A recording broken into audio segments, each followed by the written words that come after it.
আমরা ভাবি কোকাকোলা সবসময় এই লাল রঙেরই ছিল। একসময় এই পানীয় রং ছিল নীল। কেন তারা তাদের চিরচেনা রং বদলে ফেলতে বাধ্য হয়েছিল? 19 শতকের শেষ দিকে যখন কোকাকোলা প্রথম তৈরি হয়, তখন এর ফর্মুলায় ব্যবহার হতো কোকা পাতার নির্যাস।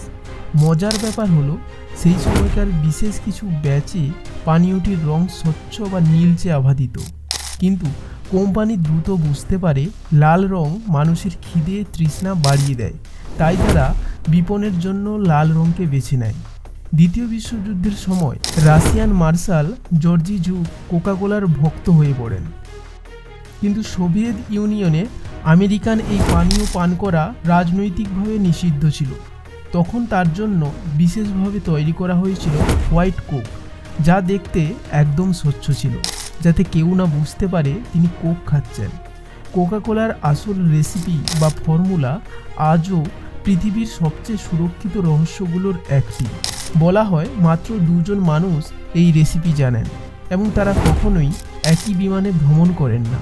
এটি কি কেবল মার্কেটিং গিমিক, নাকি সত্যি এর পেছনে কোনো ভয়ঙ্কর রহস্য আছে?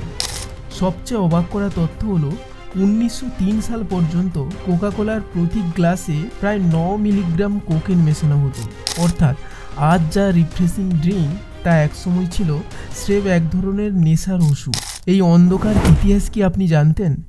আপনার প্রিয় ড্রিঙ্কস কি এখনও কোকাকোলা? কমেন্টে হ্যাঁ কি না জানান।